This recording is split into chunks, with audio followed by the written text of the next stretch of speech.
Our next guest has come out against a proposed SEC rule that the agency believes would help prevent conflicts of interest between investment advisors using a certain type of AI and their clients. He says it's consumers who will bear the cost of a government attempt to overregulate financial markets. Joining us right now is Tennessee Republican Senator Bill Hagerty. Good morning to you, Senator. For those who may not have been following all of this, explain what's going on here and why you are against it. Well, this is another example of poor rulemaking coming out of Washington, in particular the SEC in this case. You talk about AI and trying to deal with that, but this rule is far too broadly drafted. It would encompass anything from a small calculator on a website to a spreadsheet. It's not just focused on AI. And the impact of this will be increased compliance cost, increased liability, and therefore it will lessen the access of retail investors to the marketplace because the companies that are involved in this will just stop offering technological innovation.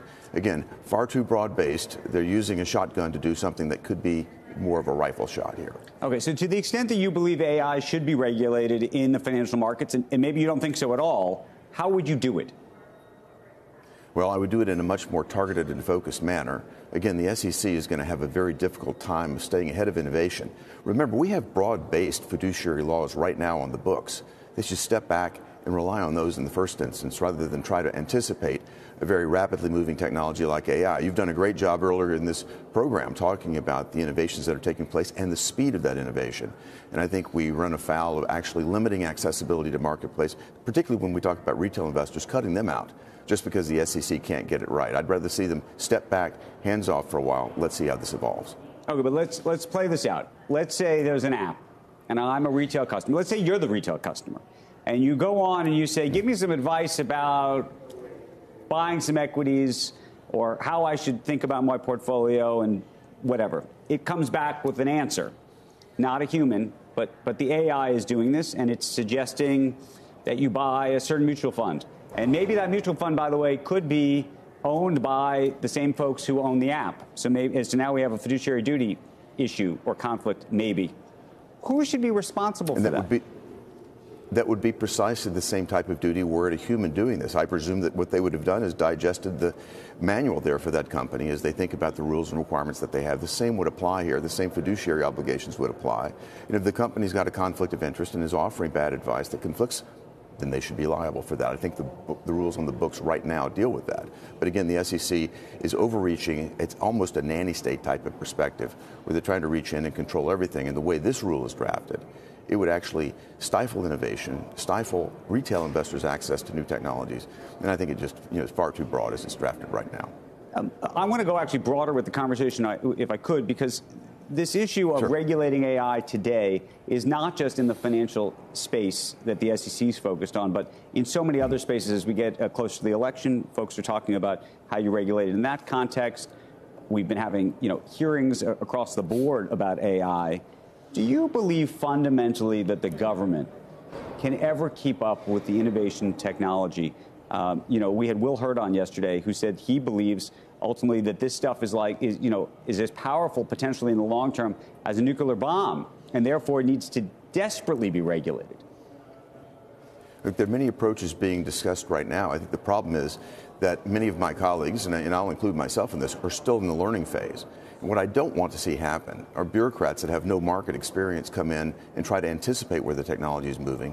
When I have people coming into my office literally every week, bringing us up to speed on how this is moving, I don't think we're there yet in terms of coming up with a regulatory framework that's going to work in a positive manner rather than just stifle innovation and put the United States behind other nations, other countries. That I want to see this innovation happen here in America. Rather than stifle it, let's understand it, and let's try to use a light touch as we move forward rather than come in and try to have all-encompassing regulation that at this point in time, I think far overshoots the mark. Senator, while we have you here, are you a yes or a no on the immigration bill? The bill that's been presented today, I think will fail on Wednesday. I'm certainly a no. What I want to see is a bill that actually provides border security. It's remarkable that in 2021, the Democrats said there's no problem at our southern border. In 2022, there's no crisis. 2023, there's no crisis. Suddenly in 2024, they put forward this bill saying there's a crisis, and if the Republicans don't vote for this bill, it's the Republicans' fault. Well, this bill has a lot of problems in it that will actually incentivize more illegal immigration. They're talking about more than $20 billion additional dollars coming into this. We need to enforce the laws. We need airtight legislation that will force President Biden's hand to enforce the laws on the books. Instead, what we've got is a lot of funding to incentivize, to facilitate more processing of people. And frankly, I think it will tie the hands of the next administration if we were to pass the legislation as it exists right now. So I'm definitely a no on this. Senator, do you believe that if a bill like this were to in fact get enacted and passed, that it actually would be a positive for President Biden and therefore a negative for former President Trump in terms of the broader election? I don't think it's going to be a positive or a negative at this point. This is just a messaging bill right now. It depends on how they spin it. President Biden has already taken a victory lap on this. I think what he would do, though, if this were implemented, it would actually make President Trump's job much more difficult next year if he's to win the election in November.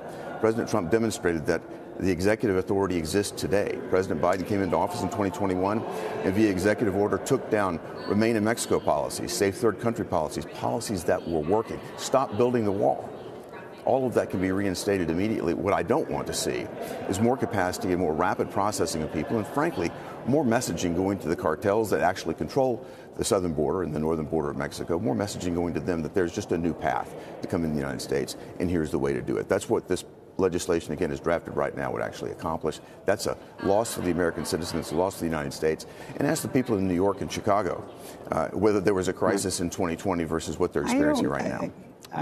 It's a longer conversation and a bit of a bigger debate, because I don't think that necessarily the administration would say that it creates a better or faster path for anybody. In fact, I think it makes it harder. But again, as I said, it's a longer conversation. I hope we can have you back.